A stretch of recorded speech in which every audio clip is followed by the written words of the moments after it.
নমস্কার বন্ধুরা, সরকারি কিচেন চ্যানেলে আমার সকল বন্ধুদেরকে অনেক অনেক স্বাগত, ভালোবাসা জানিয়ে আমি আমার আজকের ভিডিও শুরু করলাম।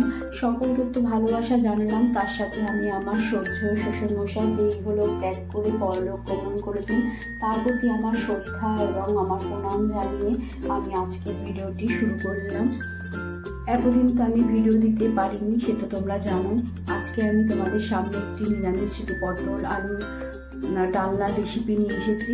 আমি আশা করব তোমাদের এই রেসিপিটা খুব ভালো লাগবে। তাহলে আমার সাথে থেকো বন্ধুরা, আমার পাশে থেকো এইভাবে। আজকে রেসিপিটা তাহলে তোমরা এবার দেখে নাও। আজকে আমি করব নিরামিষ আলু পটলের তরকারি। এই নিরামিষ আলু পটলের তরকারি করার জন্য আমি কড়াই বসিয়ে দিয়েছি, আর আমি পুরো রেসিপিটা আজকে কিন্তু সর্ষের তেলেই করব। আমি এখানে তেল দিয়ে দিলাম।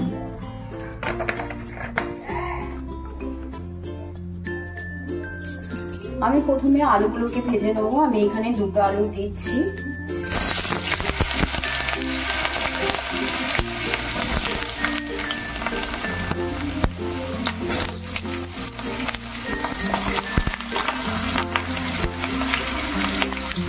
দিয়ে দেবো অল্প একটু হলুদ আর অল্প একটু লবণ।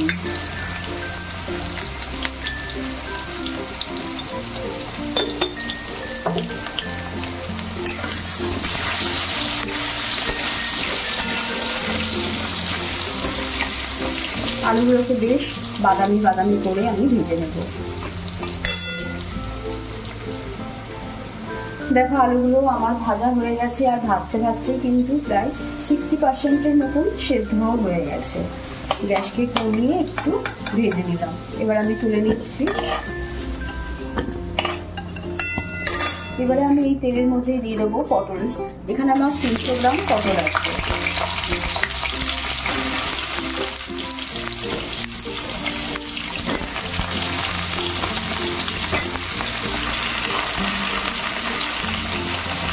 এই পটলের মধ্যেও আমি অল্প একটু হলুদ আর অল্প একটু লবণ দিয়ে দেবো।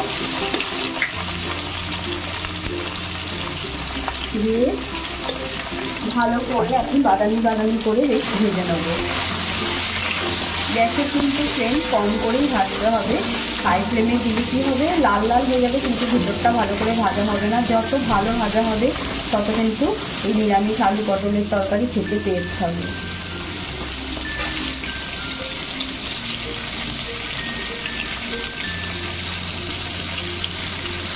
দেখো পটলগুলো কম আঁচে আমি খুব সুন্দর করে ভেজে নিলাম। এই আলু পটল নিরামিষের তরকারি করতে গেলে আবারও বলছি, ভালো করে আলু পটলকে ভাজলে পরে খেতে কিন্তু ভীষণই ভালো টেস্ট হয়।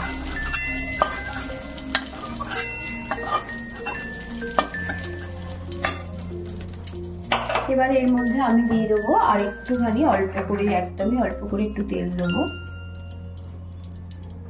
এর থেকে বেশি আর দেবো না।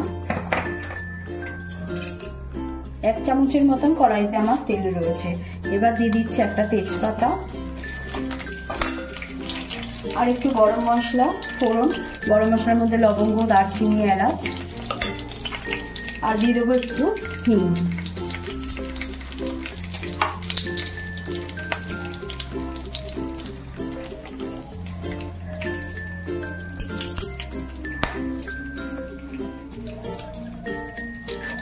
একটু দিয়ে দিলাম জিরে ফোড়ন।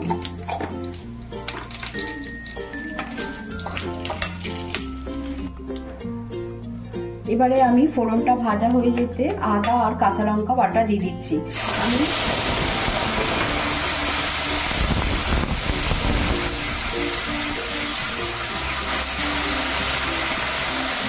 1 ইঞ্চ মতন আদা আর কাঁচা লঙ্কা একবারেই বেটে নিয়েছি। ঝালটা যে যার পরিমাণ মতো দেবে, আমি আমার পরিমাণ মতন দিলাম।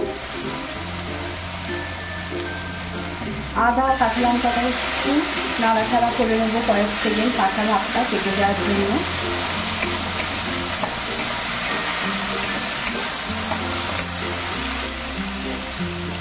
এবারে দিলাম 1/2 চা চামচ ধনে গুঁড়ো, 1/2 চা চামচ জিরে গুঁড়ো, আর কালারের জন্য কাশ্মীরি লঙ্কা গুঁড়ো। হাফ চা চামচ দিলাম।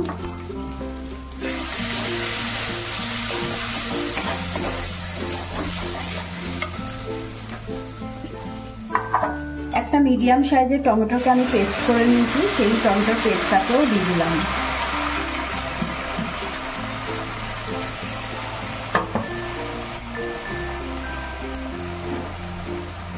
হলুদ গুঁড়ো দিলাম হাফ চা চামচ, আর নুনটা দেবো পরিমাণ মতন।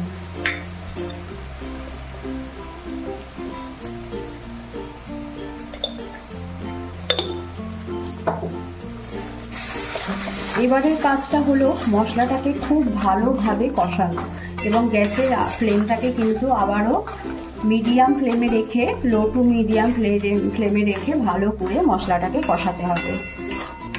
মশলা কিন্তু যত কষাবে তত কিন্তু ভালো হবে।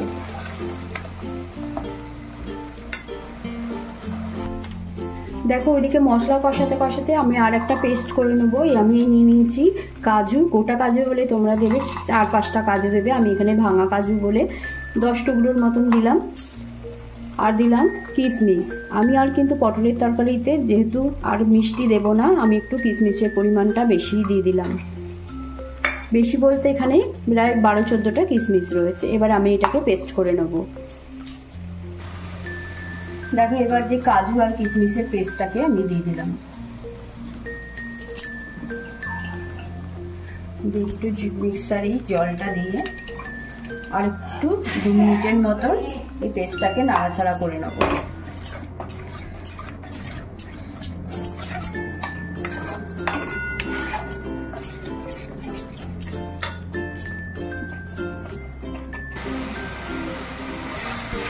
আমি এবার এই সময়তেই দিয়ে দেবো আলু পটলটাকে দিয়ে আরও 5 মিনিটের মতন এই মশলার সাথে কষিয়ে নেব,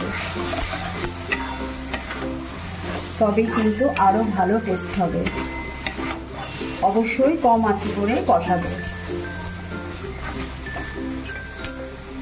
ভালো রান্না করতে গেলে, ভালো খেতে গেলে কিন্তু একটু কষ্ট করতে হয়, একটু সময় নিয়ে করলে রান্না কিন্তু খুবই টেস্ট সুন্দর হয়।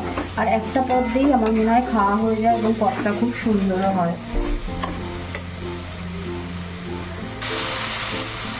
দেখো আমার পুরো কষানো কমপ্লিট, নিচে থেকে ছেড়ে যাচ্ছে, তার মানে কষানো পুরো কমপ্লিট হয়ে গেছে। এবারে আমি গরম জল দিয়ে দেবো। অবশ্যই কিন্তু গরম জল দেবে, তরকারিতে কিন্তু গরম জলটা দিলে টেস্ট বাড়ে।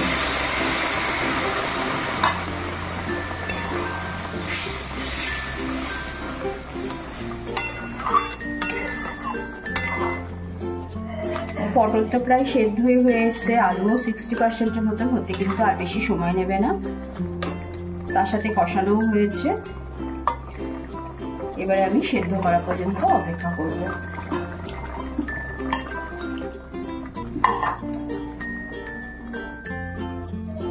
দেখো এবার প্রায় 6-7 মিনিট পর আমি ঢাকাটাকে খুলছি,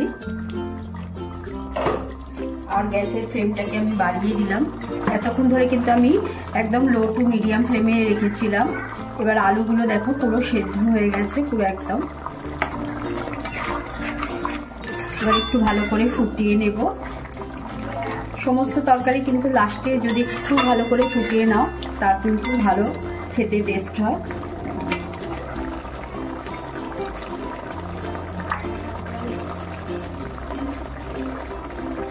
এবারে দিয়ে দেবো একদম অল্প করে একটু গরম মশলার গুঁড়ো।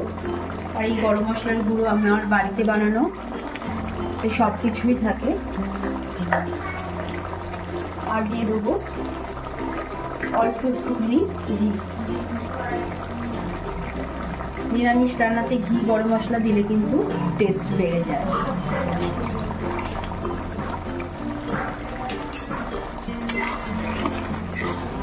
তাহলে আজকের রান্নাটা আলু পটলের তরকারি নিরামিষভাবে আমি তৈরি করলাম, কমপ্লিট হয়ে গেল। এবার আমি ফিরে আসছি সার্ভিং করে। দেখো বন্ধুরা, আমি রেডি করে নিয়েছি আজকের রেসিপি আলু পটলের ডালনা বা আলু পটলের রসা। এই সম্পূর্ণ নিরামিষ রেসিপিটা কিন্তু সব কিছুর সাথেই ভালো লাগে। যেরকম ভালো লাগে লুচি, রুটি, পরোটা, তেমনই ভালো লাগে গরম ভাত কিংবা পোলাও রাইসের সাথেও। তাহলে বন্ধুরা, আমার রেসিপিটা যদি তোমাদের ভালো লেগে থাকে তাহলে অবশ্যই লাইক কমেন্ট শেয়ার করো সকলের মধ্যে। সকলে সুস্থ থেকো, ভালো থেকো। আবার দেখা হবে তোমাদের সাথে নতুন রেসিপি নিয়ে। আজকের মতন এখানেই, ধন্যবাদ।